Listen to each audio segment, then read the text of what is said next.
Argentine ഇതിഹാസം Lionel Messi Barcelona വിട്ട് PSG-യിലേക്ക് വന്നപ്പോൾ ഫ്രഞ്ച് സഹതാരം കിലിയൻ എംബാപ്പയ്ക്ക് അസൂയ വന്നുവെന്ന് ബ്രസീൽ താരം നെയ്മർ. ഫ്രഞ്ച് ക്ലബ് PSG-ക്കൊപ്പമുള്ള അനുഭവങ്ങൾ പങ്കുവയ്ക്കുന്നതിനിടെയാണ് നെയ്മറിന്റെ വെളിപ്പെടുത്തൽ.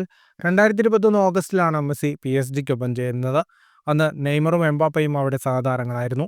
മെസ്സി ടീമിനൊപ്പം ചേർന്നതിന് പിന്നാലെ എംബാപ്പയ്ക്ക് അസൂയ തോന്നിയെന്നാണ് പോഡ്കാസ്റ്റിൽ മുൻ ബ്രസീലിയൻ താരം റൊമാരിയോയുമായുള്ള സംസാരത്തിനിടെ നെയ്മർ വെളിപ്പെടുത്തിയിരിക്കുന്നത്. പ്രധാനപ്പെട്ട മത്സരങ്ങളിൽ താരങ്ങളുടെ ഈഗോ PSG-യുടെ പ്രകടനത്തെ ബാധിച്ചതായും ബ്രസീൽ താരം തുറന്നു പറഞ്ഞു. ഞങ്ങൾ തമ്മിൽ നല്ല സൗഹൃദത്തിലായിരുന്നു. ചെറിയ രീതിയിൽ വഴക്കിട്ടിട്ടുമുണ്ട്. എംബാപ്പയുടെ ടീമിലെ സാന്നിധ്യം മുതൽക്കൂട്ടായിരുന്നു. ഞാൻ പതിവായി എംബാപ്പയെ ഗോൾഡൻ ബോയ് എന്നാണ് വിളിച്ചിരുന്നത്. ഞാൻ എപ്പോഴും അവനോടൊപ്പം കളിച്ചു. അവൻ മികച്ച താരമാകുമെന്ന് എപ്പോഴും പറയാറുണ്ട്. പതിവായി സംസാരിച്ചു. ആവശ്യമുള്ളപ്പോഴെല്ലാം സഹായിച്ചു. താമസ സ്ഥലത്തേക്ക് പോകുന്നതും ഒരുമിച്ച് ഭക്ഷണം കഴിക്കുന്നതും പതിവായിരുന്നു. പക്ഷേ മെസ്സി വന്നതിന് ശേഷം കാര്യങ്ങൾ മാറി പറഞ്ഞു. എംബാപ്പയ്ക്ക് അസൂയയുണ്ടായി. താൻ മറ്റുള്ളവർക്കൊപ്പം സൗഹൃദം പങ്കിടുന്നത് എംബാപ്പയ്ക്ക് ഇഷ്ടമല്ലായിരുന്നു. ഇതിന്റെ പേരിൽ പലപ്പോഴും വഴക്കുണ്ടായി. അവന്റെ പെരുമാറ്റത്തിലും മാറ്റം വന്നുവെന്ന് നെയ്മർ വെളിപ്പെടുത്തി.